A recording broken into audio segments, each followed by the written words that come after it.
5:09:73. 10 o'clock night. I don't want to spend another birthday in Dunkelheit Manor. I am determined to get the hell out of here. I will get out of here. 5:13:73. 6 o'clock night. Whilst Vaulty was sleeping, I snuck into his room this morning and grabbed the key off of his neck. I know he'll notice if I have it for too long, and that is why I waited until the day of. I would have tried making a run for it right then and there, but shortly after I left his room, he had gotten up and exited himself, taking notice of me. It didn't seem that he noticed the skeleton key missing, however. As Delphine was practicing her playing and Vaulty stood over her like a vulture, I took my chances and made my way toward the front door. I stepped outside to feel the fresh air on my skin and the taste of freedom on my tongue. I didn't bother with closing the door. I just made a sprinting start toward town. Then, without much warning, my mom came running at me like a bat out of hell, claiming I should come back. She was nearly screaming, and I tried ushering her to be silent and deny her request. Her skin was the palest shade I had ever seen as we were greeted by the sounds of howls. I nearly continued on my path, but Mama instead yanked me back by my arm, continuing her insistence that we returned. She nearly had me at the entrance when I finally broke away from her and continued. Then there was a gunshot, the bullet hitting the floor right by my feet. I slowly turned back to see Vaulty standing there, daring me with his words to keep going. I hoisted my skirts and took off with a dash again, but this time a bullet went right through my shin from my calf. I collapsed in shock and terror. This was it. I was going back. Without much warning, aside a shrill cry of my name, Maman flung herself over me and was pounced by dogs. It wasn't long before my Vaulty ordered them to halt, and he came up to us, gun pointed at me. He wished me a happy birthday and pulled the trigger. I wish the gun had actually been loaded this time. Everything said after that became nothing but a humdrum of noise. Maman forced me back inside and took me to a private washroom, undressing me of my clothes to dress my wound. Soon after, Vaulty entered and made sure the two of us were alone together. He spoke to me, but I was still having a hard time comprehending words since the mortifying thrill of nearly being shot and wishing I had been. He dangled his key over me and a dancing flame under it. Soon, he had one hand on my shoulder as to keep me still, and the hot shape of the key embedding itself into the flesh between my breasts. I hardly flinched, but I had cringed at the sensation. There was almost an unsatisfying pleasure to it that was hard to describe. After some time, I understood his order to cover up, as he no longer wished to see my body exposed in the way it was. I did so, and made my way out of the room, avoiding Maman as much as I could.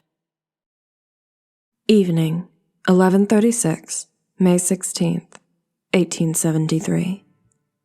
I don't know how it came about this time, but as always, I knew it was by the Count's design. Heidi tried running away tonight, the same as I did, and as so many before her had tried. None of us any the wiser that it was just another game that our sadistic captor has set up for us. As a maid was made to practice under his watchful eye, I noticed the front entrance wide open. Heidi was outside. I immediately heard myself scream out and made chase, crying out, "Come back inside with me, please, Heidi!" No! She shrieked with her shrill voice. I tried to take hold of the naive girl, but she kept pushing me away. I'm never going back! back there! You cannot make me! I understand how you feel, but this is a trap.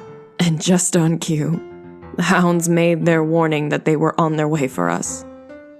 Heidi tried to make the same foolish mistake I did, and began to bolt away from our hell disguised as a home. I was not about to allow her to be shred to pieces by those beasts, so I immediately pulled her back with me. She was screeching and fighting, but I knew I couldn't give in. The feeling of freedom was all but a lie, and I knew how horrid it felt to have it ripped from you. As I made our way for the entrance, I swore I saw a man on his horse in the distance, just filling me with the need to pick up the pace. My child was able to break loose from my grasp, as she was already taller than me despite this being her 14th birthday. And she seems to have her father's height and strength. After the angrily frightened girl separated from me, I was soon met by the Count, who had just exited through the front door, gun in hand. No! I cried, clinging to him. He smacked me hard across the head so that I nearly lost my senses.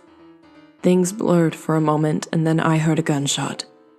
Had my brain not gone a blur, I am sure tears would have poured from my eyes. Though maybe they did, and I just could not feel them in my numbed state. I could not see a thing, but could only assume the worst. Go on. I heard his voice say. Just keep running around like the little imp that you are. This is just target practice at this point. I tried to call out for ma chère to come back to me, but my voice was gone. The world still a haze. All I could do was weep. I heard the gunfire again, and my heart leapt into my throat. I suddenly screamed out, "Heidi!" This time, jumping up from my melted state. The hounds were finally in the area, and I managed to pull myself back into my body and the world around us. I jumped onto my child, attempting to protect her from the gnarly teeth and sharp claws. Shortly after my leap, a dog leapt upon me, digging its fangs into my shoulder and neck. I gripped tighter to Heidi. I wanted to protect her. I then hear the Count make some whistle noise and call out something that sounded like commands for his beasts. Shortly after he did so, the monsters had gotten off of me and sat in place nearby. I almost looked around in confusion, but I knew this wasn't a saving grace. Just a chance to try something worse. "Please," I began to plead. "Just let us go back inside. It's her birthday, for heaven's sake. She's frightened and injured. She's learned her lesson." I looked up to see him walking right in front of us, and he just rolled his eye upon hearing my words. He pointed the gun at Heidi's head as he said, Yes, her birthday. Would she like to receive the gift I bought her? No! I nearly banged my head against hers, only making a clash in attempts to take the bullet. "Don't do this. Give her another chance. It was my fault for not keeping an eye on her. Please, don't do this to her. She's only 14 years old." He had such a cold and empty look in his eye as he cocked the hammer, adjusting the gun at my daughter's head once more. I was hysterically weeping, and Heidi's face could only be described as dumbfounded. He pulled the trigger, and I felt her jolt with surprise as I let out a loud, mournful cry and moan upon hearing the click. But there was nothing. Not another gunshot. No bullet in her forehead. No blood splattering on our clothes. It was a farce. Heidi almost fell into my arms like water spilling from a bucket. He then huffed and grabbed something from Heidi's hand in a rather annoyed motion, and began in a nasty tone. Get up and get back in the house. She'll need the help. I didn't take a chance to let him change his mind or grow impatient. I instantly grabbed the girl and pulled her with me into our home. I nearly had to drag Heidi with me as she was still very limp from her state of shock, and her leg had been shot clean through. When I brought her to my water closet so I could address our wounds, Frida at our side for extra assistance. Ma chère finally looked at me with a blank stare and said, I would have made it. I abruptly replied, "No, you wouldn't have. Had you not stopped me, I would. You do not understand the way things work around here. That was intentional. He let you get away, just so he could hunt you down. He did it to me. He's done it to others. Foolish girl, you are not special. Even if he hadn't known you made your escape from the beginning, the hounds would have set him off to your location and intentions." Heidi was silent and kept her eyes to the ground now. I had her nearly undressed at this point, checking her body for any other fresh injuries she might have sustained during the incident. Without any warning, the Count walked in. I tried to cover up my child to save any decency she had been allowed to keep, but he made a dismissive wave of his hand as he spoke. You. Pointing at me. Out. I nervously shook my head and responded, "What more do you plan to do?" You know what comes of testing me, no? I froze up. Usually not listening to his commands meant worse to follow. Now go. I looked over at my child, but her gaze was still averted, as though she had come to accept her fate. "I'm sorry." I sat up and made my way to the door. I heard the man snap his fingers, and Frida was by my side within seconds, making her exit alongside me. I listened in with bated breath and aching heart. I could only pray that he was not doing his worst. Things have been rather quiet, and there were no auditory signs of a struggle, but I knew better than to think anything innocent of what was happening. In time, the Count had exited, scornfully looking me up and down as he passed. I ran back into the room, and Heidi was already beginning to redress herself. When I approached, the girl shrugged me off again, as she had so many times before, as she left the room as well. I did not directly give ma chère my gift. I left it on her pillow this morning.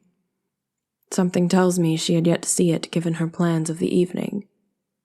I had gotten into crochet not very long ago, and so I made her a rose-pink rabbit.